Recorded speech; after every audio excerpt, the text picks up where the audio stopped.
Assalamualaikum warahmatullahi wabarakatuh. Perkenalkan, nama saya Abdul Alim. Saya mahasiswa Unisi Tembilahan, jurusan Agribisnis, mata kuliah Agribisnis Internasional. Pada siang hari ini saya akan mencoba mempresentasikan terkait dengan perdagangan internasional. Setiap negara memiliki potensi sumber daya alam yang berbeda-beda. Contohnya, Arab Saudi adalah negara yang sangat kaya akan minyak bumi. Tetapi mereka memerlukan sumber daya alam yang lain seperti karet. Sementara di Indonesia, produksi minyak bumi belum mencukupi kebutuhan dalam negeri. Tetapi di Indonesia merupakan penyumbang 20% dari produksi karet alam dunia.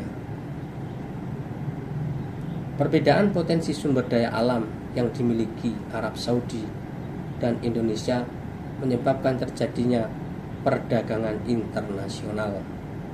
Saudi Arabia memperdagangkan minyak bumi ke Indonesia, sementara dari Indonesia menjual karet ke Arab Saudi.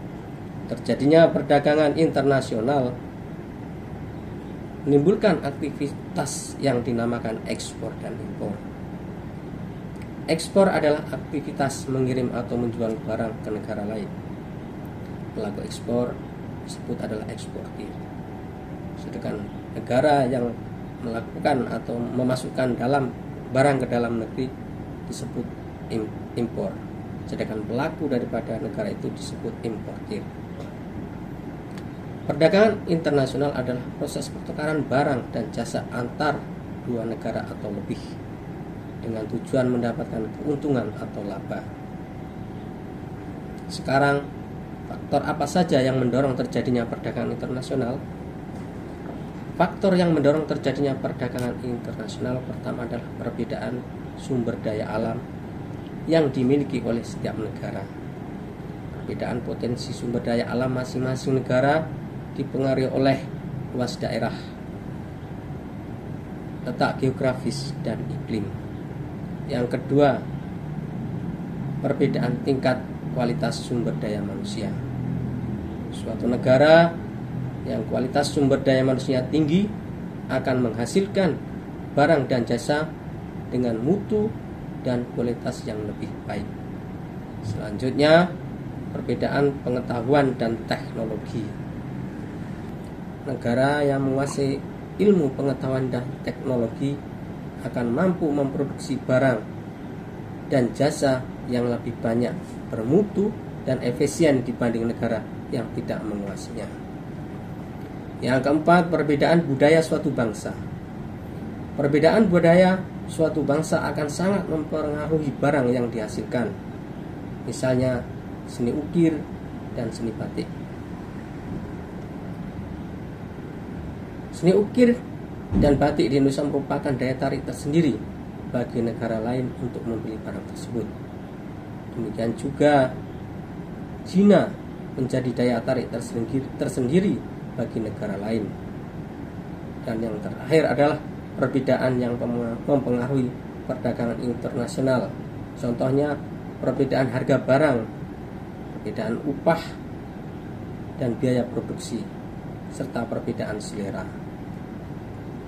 Manfaat perdagangan internasional yang pertama adalah mempererat hubungan antar negara baik secara bilateral maupun multilateral. Yang kedua, setiap negara dapat memenuhi kebutuhan barang dan jasa. Manfaat yang ketiga, pendapatan negara akan meningkat melalui perolehan devisa hasil ekspor. Dan yang keempat, memperluas lapangan kerja. Dan yang kelima, memperoleh kegiatan produksi. Dan yang terakhir, mendorong kemajuan ilmu pengetahuan dan teknologi masing-masing negara. Di samping manfaat yang dapat diperoleh dari perdagangan internasional, ada beberapa hambatan yang terjadi dalam perdagangan internasional.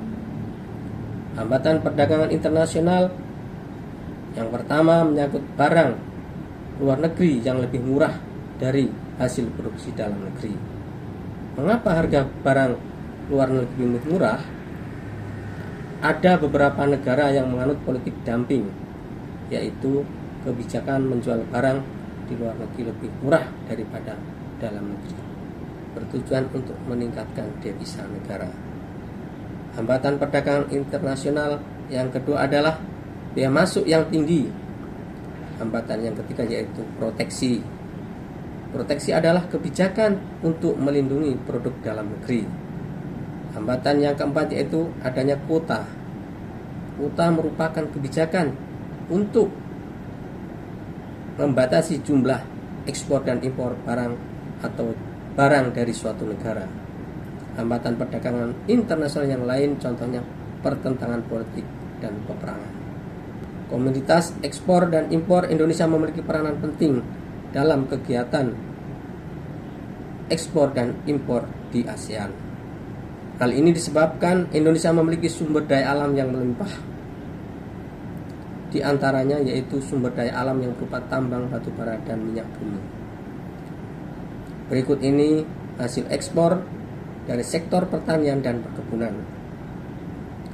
Adalah di antaranya karet, kedelai, jagung, coklat, dan kelapa sawit.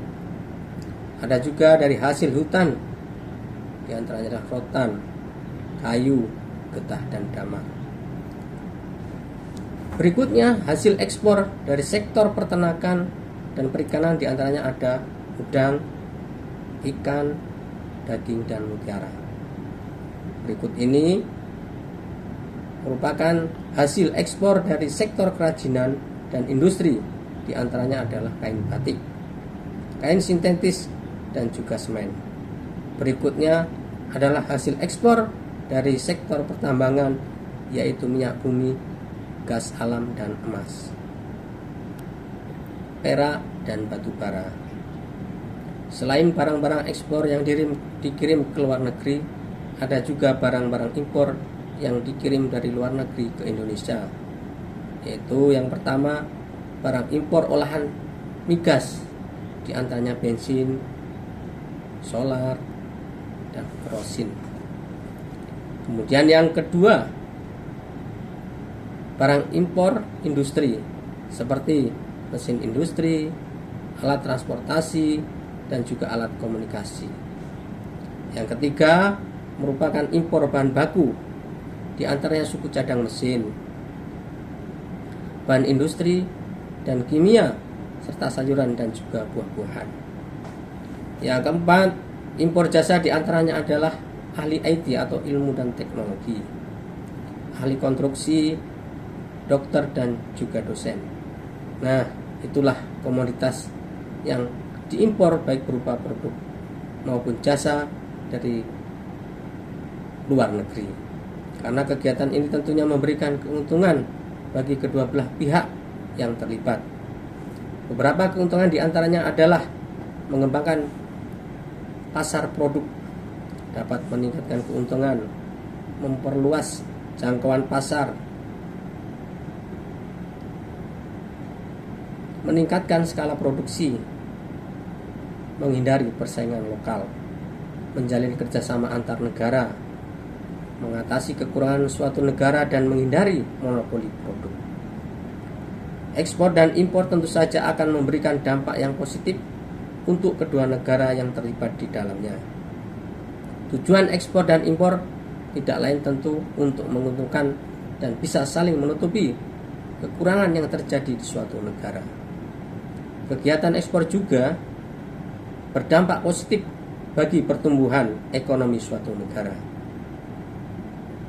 Manfaat dari kegiatan ekspor adalah membuka pasar baru di luar negeri sebagai perluasan pasar domestik, menumbuhkan investasi, dan menambah devisa suatu negara. Oleh karena itu, sebaiknya Indonesia banyak melakukan ekspor. Demikianlah presentasi dari saya yang dapat saya sampaikan. Saya akhiri. Assalamualaikum warahmatullahi wabarakatuh.